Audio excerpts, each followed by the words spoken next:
जी बिस्मिल्लाहिर्रहमानिर्रहीम, अस्सलाम वालेकुम। मैं हूं बिलाल अहमद। उम्मीद है आप सब खैरियत से होंगे। दुआ ज़हरा केस यकीनी तौर पर लाहौर में जुडिशल मजिस्ट्रेट रिजवान अहमद की अदालत में जो मामला ज़ेर समात है और चल रहा है, इस वक्त भी आप बेचैनी से इंतज़ार कर रहे होंगे अदालती कार्रवाई को जानने और अदालती फैसले के लिए। तो मैं लम्हा बलम्हा मेरी पूरी कोशिश है, मैं इस वक्त कराची में मौजूद हूँ, लेकिन मैं प्रैक्टिकली तौर के ऊपर देखा जाए तो फिजिकली तौर पर यहाँ मौजूद हूँ, लेकिन जो इन्फॉर्मेशन जिस तरीके से भी जो हमारा तरीक़ाकार है इन्फॉर्मेशन लेने का, 16-17 साल का जो तजर्बा है कि अगर हम कहीं ना भी हो तो कोर्ट रूम के अंदर एग्जैक्टली कौन कौन सा वर्ड कैसे कैसे अदा किया जा रहा है, तो यकीनी तौर पर वो सारी की सारी चीज़ें करते हैं।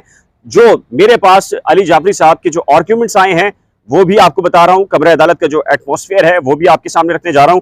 और ये भी शिकवा करते दिखाई दिए हैं मेहंदी अली काज़मी साहब के वकला के उनको उन तक अभी तक फीस नहीं पहुंची, जिसकी वजह से वो ये कह रहे हैं कि वो केस अब ये फाइट कैसे करें। उनके पास तो फीस नहीं हुई, 2000 अगर कराची चली जाती है तो डेफिनेटली केस खत्म हो जाएगा, तो फिर ज़ाहिर की फीस नहीं मिलेगी। अब मैं आपको बताता हूं कि जाफरी साहब जिस तरीके से यूट्यूब के ऊपर आके जज्बाती स्टाइल से गुफ्तगू करते हैं, आर्ग्यूमेंट्स करते हैं, सारी चीजें बातें करते हैं, तो मेरा एक नुक्ता नजर था कि जी जाफरी साहब जब अदालत जाते होंगे तो यकीनी तौर पे थोड़ा सा पोलाइट लहजा होगा और शायद शायद मुमकिन है कि जी उनकी गुफ्तगू का स्टाइल भी थोड़ा सा डिफरेंट हो। लेकिन जो मैंने आज उनको देखा है, जी हाँ, मैंने आज उनको देखा है आर्ग्यूमेंट्स करते हुए, डाइस पर हाथ मारते हुए, वही बिल्कुल स्टाइल उनका, उसी नौयत के आर्ग्यूमेंट्स जो कि वो गुफ्तगू लाइव सेशन में करते हैं। और उन्होंने भरपूर तरीके से जो है वो फाइट की है। क्या फाइट की है, तो जो कुछ मैंने देखा है उसको मैंने नोट किया है, नोट करके आपको फर्दन फर्दन बता देता हूं कि जी जाफरी साहब ने जो तवील आर्ग्यूमेंट्स दिए हैं वो आर्ग्यूमेंट्स क्या क्या थे। बुनियादी तौर पर तो आज उन्होंने पहला काम, आमतौर पर वकील मसलहत से काम लेता है, नहीं बताता अदालत को, लेकिन उन्होंने शैला रजा का सबसे पहले नाम लिया और कहा कि दुआ ज़हरा मेरी क्लाइंट है और इसकी हिफाजत और इसके केस को लड़ना मेरी बुनियादी जिम्मेदारी है। भले से मुझे फीस ना मिले और मैं ये फीस सबिलिल्लाह ये काम कर रहा हूँ, क्योंकि बच्चों की जिंदगियों को महफूज बनाने का मामला है और मेरे लिए इन दो बच्चों की जिंदगी को महफूज बनाने से बढ़कर कुछ भी नहीं है।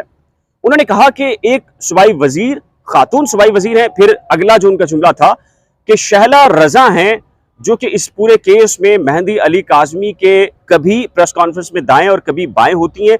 ये वो अल्फाज हैं, मैं अपनी तरफ से कोई शायद एक जुमला भी अदा नहीं कर रहा, एक लफ्ज भी अदा नहीं कर रहा, जो जो जो मैंने देखा है। जी हाँ, मैं देखे से मुराद आप समझ सकते हैं कि मैंने कैसे देखा होगा। तो जो जाफरी साहब ने कहा है और रात को लाइव सेशन के अंदर भी वो इसकी तस्दीक कर देंगे, उन्होंने शहला रजा का नाम लिया। उन्होंने कहा कि पूरी की पूरी सिंध हुकूमत जो है वो मेहंदी अली काज़मी साहब के पीछे खड़ी है। बच्ची 3 महीने से कभी यहाँ पर जाती है, कभी कराची जा रही है, उसकी जिंदगी के गिर्द जो है वो घेरा तंग किया जा रहा है। 4 रोज से वो यहाँ लाहौर के दारुल अमान में है, कोई उससे मिलने नहीं आ रहा और पुलिस भेज दी गई है, 12 से 15 लोग भेज दिए गए हैं खातून ऑफिसर के साथ कि बच्ची को यहाँ लाएं तो हम यहाँ मुलाकात करेंगे। तो उन्होंने कहा देखिए, अगर अब जो सिंध हाई कोर्ट का फैसला आया है तो इससे पहले भी सिंध हाई कोर्ट ने बच्ची को अपने शौहर के साथ भेजा है। उनके जो आर्ग्यूमेंट से मैं लफ्ज बाय लफ्ज आपको बता रहा हूँ।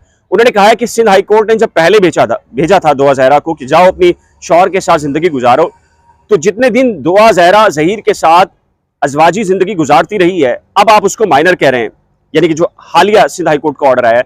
तो जो साबका ऑर्डर था और हालिया ऑर्डर है, इस दौरान जितना अरसा है और उस बच्ची ने अदालती हुक्म के ऊपर अजवाजी जिंदगी शुरू की है, मामलात किए हैं, तो उसका जिम्मेदार कौन होगा।